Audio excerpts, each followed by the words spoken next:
A hush fell over the packed courtroom as all eyes focused on the proceedings. The air was thick with tension, the wooden benches creaking under the weight of reporters, legal observers, and curious onlookers who had come to witness justice being served. But no one expected what happened next. In the back row, a small boy named Ethan, no more than 5 years old, suddenly raised his hand. His tiny finger pointed directly at Officer James Wilson, a decorated police veteran standing near the judge's bench. The child's voice, clear and unwavering, cut through the courtroom like a knife. "I saw him there," Ethan announced. The room froze. Lawyers stopped mid-sentence. Jurors exchanged confused glances. The judge's gavel remained suspended in midair. Officer Wilson's face, previously a mask of professional detachment, twitched almost imperceptibly.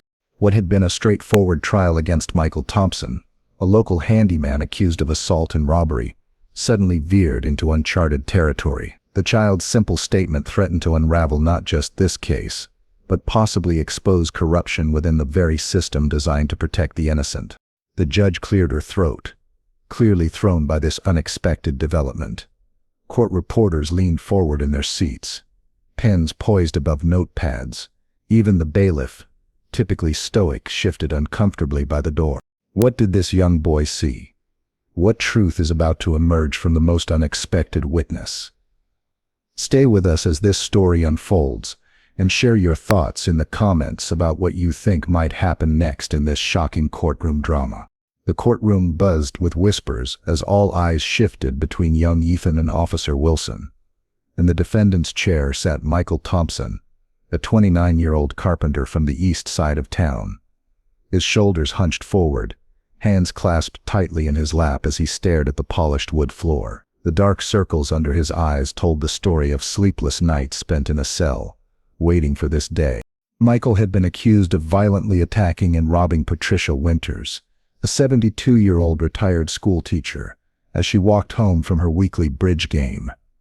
The prosecution's case seemed airtight, grainy footage from a street camera showing a man of Michael's build fleeing the scene, a partial fingerprint that wasn't conclusive but consistent with the defendant's, and Michael's recent layoff from the construction company where he'd worked for 6 years. District Attorney Sarah Reynolds stood tall at the prosecution table, her crisp navy suit and confident demeanor projecting authority. She had spent the morning methodically painting Michael as a desperate man driven to violence by financial troubles, emphasizing his previous minor run-ins with the law as a teenager. The jury, 7 women and 5 men from various neighborhoods, watched her with rapt attention, several nodding along with her assertions.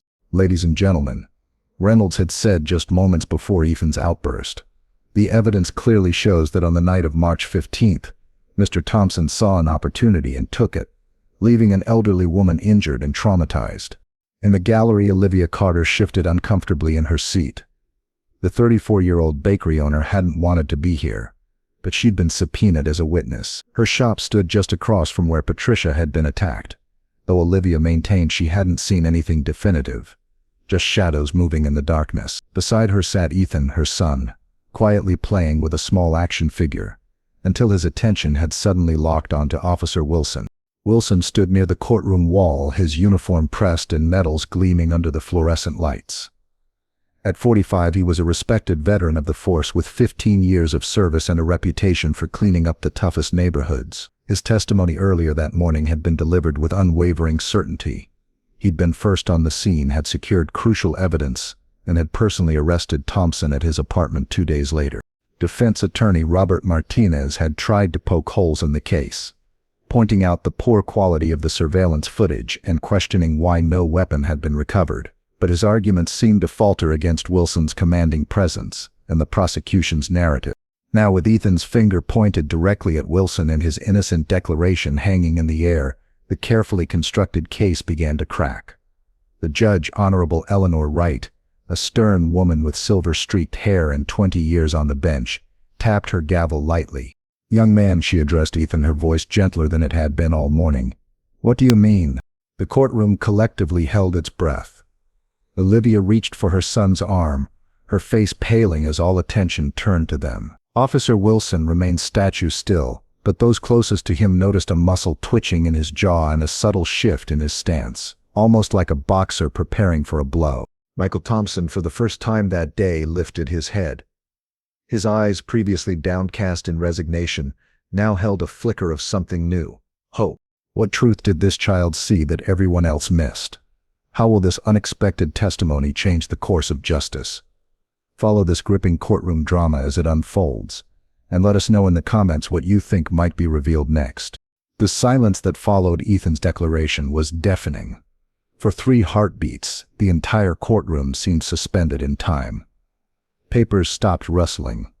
Pens hovered above notepads. Even the ancient ceiling fan appeared to pause its lazy rotation. "He was there," Ethan repeated, his small voice somehow filling the cavernous room. His finger remained pointed at Officer Wilson, unwavering despite his mother's gentle attempt to lower his arm. Olivia's face drained of color. "Ethan, honey," she whispered, bending close to her son's ear. "What are you talking about?" But the boy's attention remained fixed on Wilson, his innocent eyes holding none of the doubt or hesitation that adults had learned to cultivate.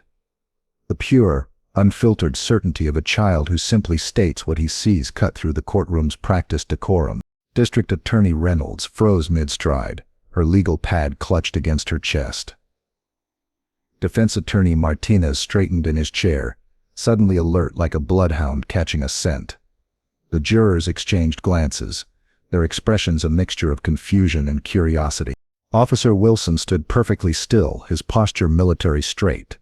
To the casual observer, his face remained impassive, professional. But those watching closely, Martinez, Judge Wright, and surprisingly Michael Thompson himself, noticed subtle tells, a tightening around Wilson's eyes, a barely perceptible flare of his nostrils, the slight whitening of knuckles as his hands clasped behind his back. Then almost imperceptibly Wilson took a single step backward. The movement was small, just 6 inches of retreat, but in the charged atmosphere of the courtroom, it might as well have been a full sprint for the exit. A court reporter's pencil snapped, the sharp crack punctuating the moment. Judge Wright's gavel came down with purpose. "We will take a 15-minute recess," she announced, her voice cutting through the tension. "Counsel, in my chambers. Now." The gallery erupted into murmurs as the judge exited. Reporters scribbled frantically, court officers shifted nervously, and spectators leaned toward each other, whispering theories and speculations. Michael Thompson remained seated, his eyes now fixed on Ethan with a mixture of disbelief and dawning hope. Olivia pulled her son close, suddenly aware of the storm they had inadvertently walked into. She felt eyes on them from every direction. Curious, suspicious, calculating. Officer Wilson's gaze was notably absent. He had already disappeared to a side door, followed closely by 2 other officers whose expressions betrayed nothing. "Mommy," Ethan whispered, looking up at his mother with wide eyes that were beginning to register the commotion he'd caused. "Did I do something wrong?" Olivia swallowed hard, brushing back his hair with trembling fingers. "No, baby. I think you might have done something very right." A court officer approached them, his face professionally neutral. "Ma'am, the district attorney would like to speak with you and your son in private." Olivia hesitated, instinctively tightening her grip on Ethan. The officer added, more gently, "It's just to clarify what your son saw. You'll be completely safe." As they were escorted to a small conference room, Olivia caught a glimpse of Michael Thompson being led back to holding. For a brief moment their eyes met across the room. There was no anger in his gaze, no resentment, only a silent question, a desperate hope that perhaps finally, someone believed him. What revelation will come from this child's innocent observation? How will Officer Wilson respond to this unexpected challenge to his testimony? The truth is beginning to emerge, but at what cost? Share your predictions in the comments as we continue to follow this extraordinary turn of events. The conference room felt impossibly small, with its beige walls and fluorescent lighting creating an atmosphere of clinical detachment. Olivia sat with Ethan on her lap, the boy's action figure still clutched in his small hand. Across the polished table, District Attorney Sarah Reynolds studied them both, her earlier courtroom confidence now tempered with cautious curiosity. "Ethan," Reynolds began, her voice gentler than the prosecutorial tone she'd used in court, "can you tell me exactly what you saw?" The boy glanced up at his mother, seeking reassurance. Olivia nodded slightly, her heart hammering against her ribs. "I saw the policeman," Ethan said simply, pointing to where Officer Wilson would have been standing. "He was by our store that night, the night the lady got hurt." Reynolds leaned forward slightly. "You mean the night Mrs. Winters was attacked?" Ethan nodded, his expression serious beyond his years. "What was he doing there?" Reynolds asked, keeping her voice neutral despite the potential bombshell this represented. Ethan's brow furrowed in concentration. He was talking to someone by the black car. Then he got in and drove away really fast. Olivia's breath caught. She suddenly remembered that night, closing up the bakery late, glimpsing a dark sedan idling across the street with its lights off. She'd thought nothing of it then, just another car in the city night. Reynolds exchanged glances with her assistant, a young woman who had been silently taking notes. "Miss Carter, did you see anything that night?" Olivia hesitated, memories suddenly crystallizing. "There was a black car. I didn't see who was driving, but it was parked near the alley beside my shop for about 10 minutes before it left." Reynolds' assistant immediately pulled out a laptop, typing rapidly. "We should check if there's any additional surveillance footage from that area," she suggested, her fingers flying across the keyboard. "Pull everything within a 2-block radius," Reynolds instructed, then turned back to Olivia. "Has Officer Wilson ever come into your bakery? Would Ethan have seen him before today?" Olivia shook her head. "No, never. At least, not in uniform." A chill ran down her spine as implications began to take shape. Minutes later, they were huddled around the laptop in the dimly lit room. The grainy footage showed the street outside Olivia's bakery. The timestamp matched the night of the attack, 9:47 p.m. A black sedan rolled into view, parking precisely where Ethan had indicated. "That's it," Olivia whispered. "That's the car I saw." They watched as a tall figure emerged from the driver's side. The quality was poor, but the way the person moved, the confident stance, it was hauntingly familiar. "Can we enhance this?" Reynolds asked her assistant. "Working on it," the young woman replied, fingers dancing across the keyboard. "There's another camera angle from the ATM across the street. It might give us a clearer view." The new footage appeared on screen. Though still grainy, the lighting was better. The figure's face came into focus for just a moment as he turned toward the street lamp. Olivia gasped. Reynolds' pen clattered to the table. It was unmistakably Officer James Wilson. The footage continued. Wilson spoke briefly with someone who remained in the shadows, then checked his watch, nodded once, and returned to his vehicle. Less than 2 minutes later, the attack on Patricia Winters occurred just 1 block away. "There's more," Reynolds' assistant said, quietly, pulling up financial records. "We've been investigating unusual activity in the evidence room for months. Several items from major cases have disappeared, and there are deposits to an offshore account linked to an email address with the initials J. Reynolds' face hardened. "How many cases are we talking about?" "At least 7 in the past 2 years. All with similar patterns. Victims robbed, suspects apprehended quickly. Evidence that was just convincing enough." Olivia felt sick. "You mean he's been framing people? For how long?" Reynolds didn't answer directly. Instead, she turned to Ethan, who had been quietly playing with his action figure throughout the revelation. "Ethan," she said softly, "you've been very brave today. You might have helped stop a very bad man from hurting more people." The boy looked up, his innocent eyes meeting hers. "Like a superhero?" Reynolds managed a small smile. "Yes, exactly like that." "What other secrets might Officer Wilson be hiding? How deep does this corruption go within the police department?" As this shocking story continues to unfold, we'd love to hear your thoughts in the comments section below. The government building's fluorescent lights buzzed overhead as Olivia paced the small waiting room, her phone clutched tightly in her hand. Ethan had finally dozed off on the vinyl couch, his action figure still loosely held in his small fingers. The events of the day had exhausted him, but sleep eluded Olivia completely. Every creaking door, every footstep in the hallway sent a jolt of adrenaline through her system. District Attorney Reynolds entered the room, her earlier composed demeanor now showing cracks of fatigue. She carried 2 cups of vending machine coffee, offering one to Olivia. "We've issued an arrest warrant for Wilson," she said, keeping her voice low to avoid waking Ethan. "Every available officer has been briefed.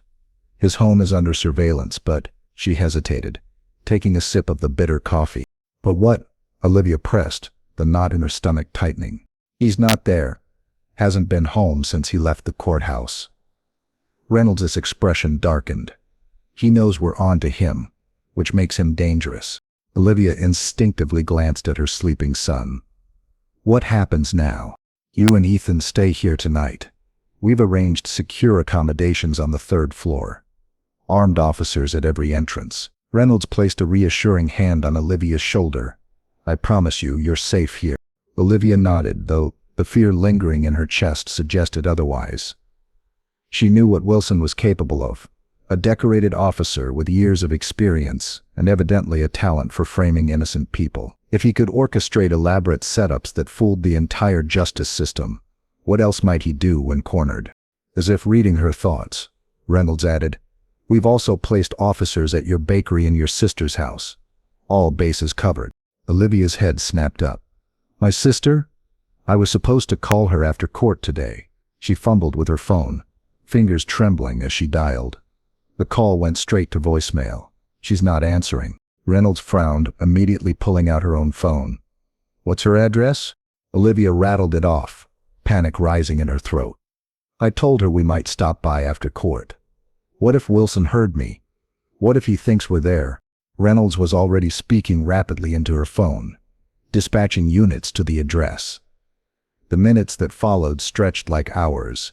The only sound in the room, Ethan's soft breathing and the muffled conversations from the hallway. Olivia stood by the window, staring out at the city lights below, feeling both exposed and trapped. Her phone rang, making her jump. Unknown number. She answered with trembling hands. Hello? Miss Carter? A male voice she didn't recognize. This is Detective Ramirez. We're at your sister's residence. Olivia's heart seemed to stop. She's fine, he quickly assured her, but we found evidence someone tried to enter through the back door. Lock was tampered with, but they didn't get in. Your sister wasn't home. She's working a night shift at the hospital. The relief that flooded through Olivia was so intense her knees nearly buckled. Reynolds, who had been listening intently, nodded in approval. We'll bring her in for protection too, Reynolds promised. Family is often the first target when someone's desperate. Later that night, as Ethan slept in the makeshift bedroom of their secure suite, Olivia stood by the window again. The city sprawled before her, thousands of lights twinkling in the darkness. Somewhere out there, Wilson was hiding, planning his next move. The thought sent a chill through her that had nothing to do with the room's temperature. A soft knock at the door made her turn. Reynolds entered, her face grim. We found his car, she said without preamble. Abandoned at the train station. He could be anywhere by now. Olivia wrapped her arms around herself. Or he could be setting a trap. Reynolds nodded slowly. That's what concerns me. Men like Wilson don't just run. They fight back. As if on cue, the lights in the building flickered once, twice, then stabilized. Both women exchanged glances. Probably nothing, Reynolds said, but her hand moved instinctively to where her service weapon would be holstered. Outside, the wind picked up, rattling the old windows of the government building. The storm that had been threatening all day was finally rolling in, dark clouds obscuring the moon and stars. It felt ominous, as if nature itself was responding to the tension building around them. Will Officer Wilson be brought to justice, or is he merely setting the stage for something more sinister? How far will he go to protect his secrets? Share your predictions in the comments as this thrilling story continues to unfold. The rain came down in sheets, pounding against the government building's windows with an angry persistence. Detective Mark Ramirez stood in the hallway outside Olivia and Ethan's secure room, his radio crackling with updates from units across the city. The storm had knocked out power in several neighborhoods, complicating the search for Wilson.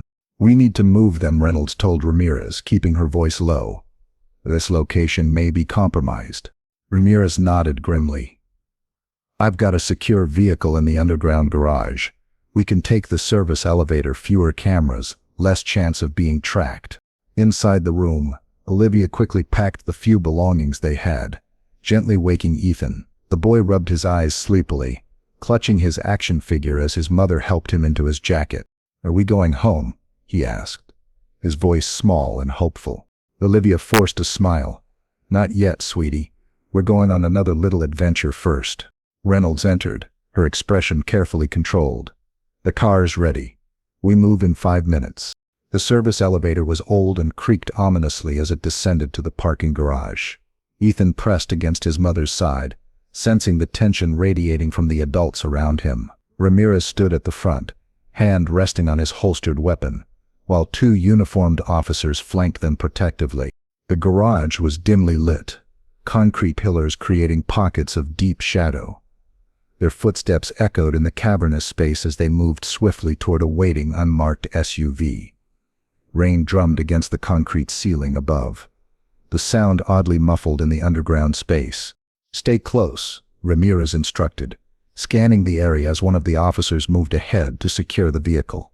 They were halfway to the SUV when the overhead lights flickered and died, plunging the garage into darkness. The emergency generators kicked in seconds later, casting everything in an eerie red glow. "Move, now!" Reynolds ordered, her hand on Olivia's back, guiding her forward.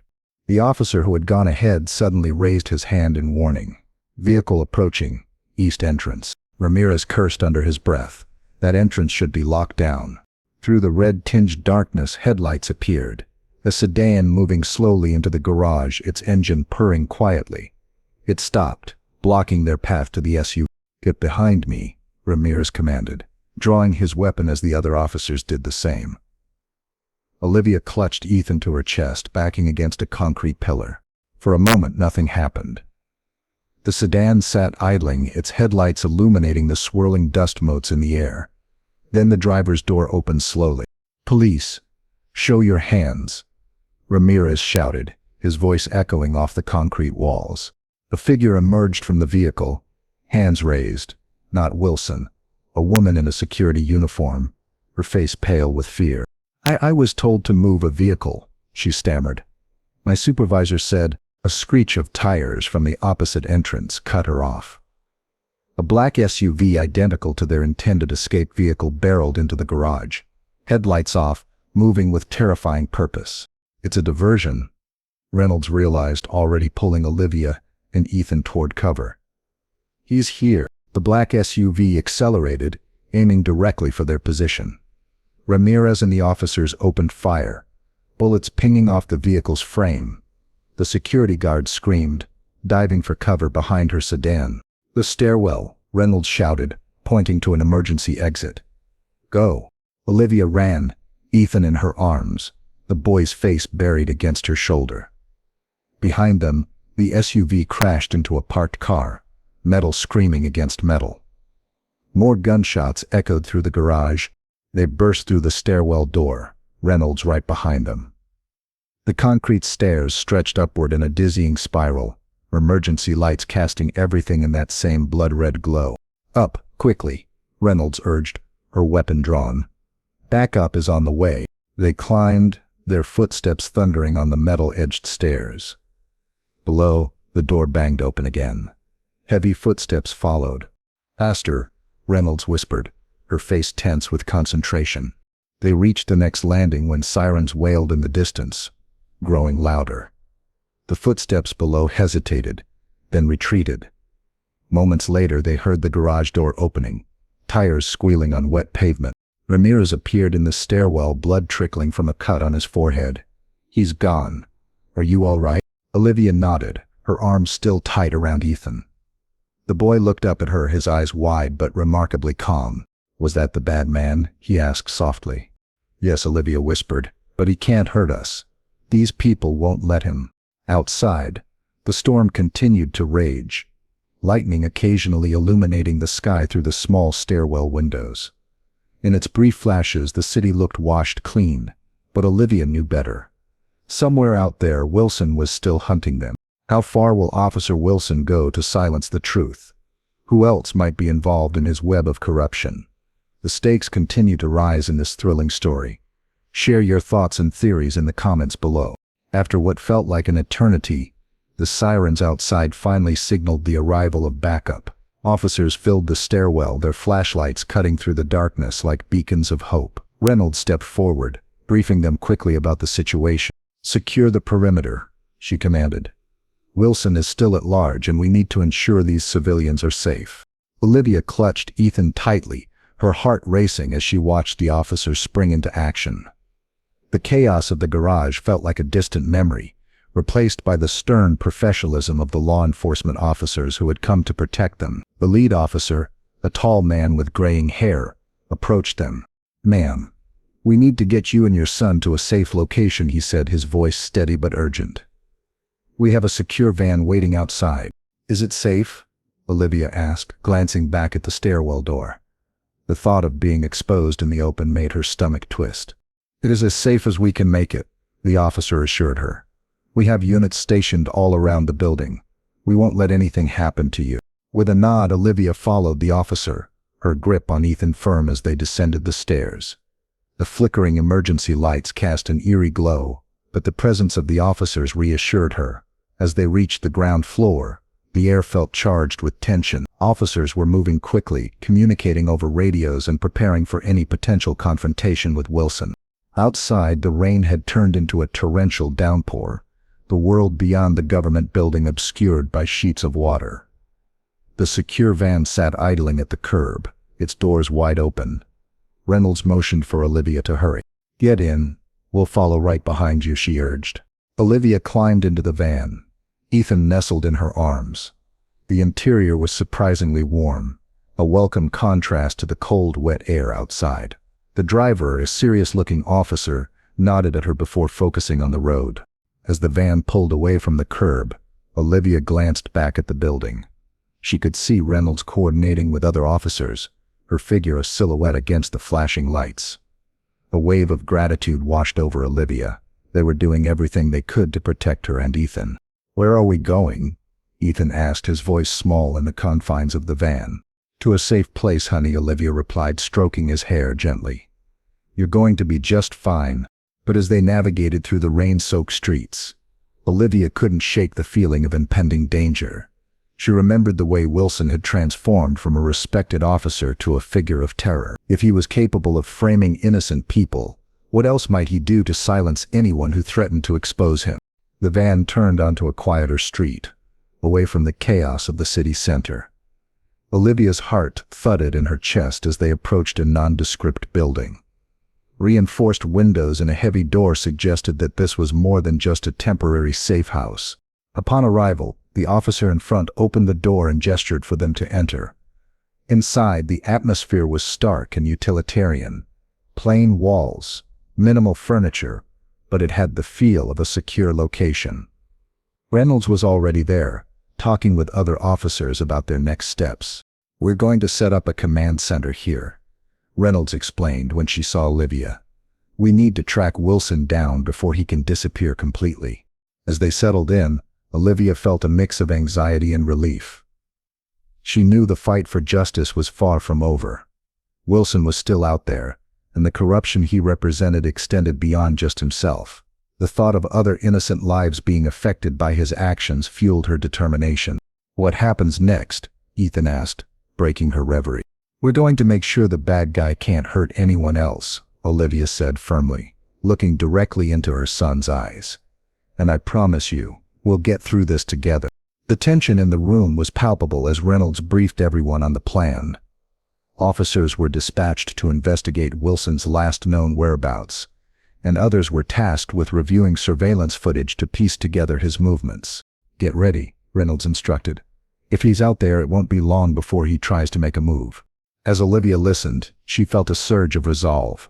She had to protect her son and ensure that justice was served, no matter the cost. The battle was just beginning, and she was determined to see it through.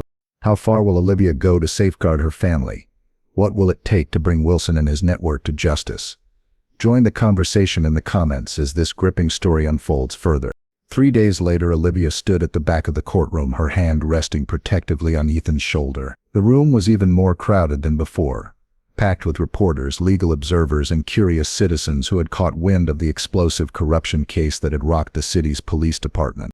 Michael Thompson sat at the defense table, but the atmosphere couldn't have been more different from his previous appearance. Gone was the defeated slump of his shoulders.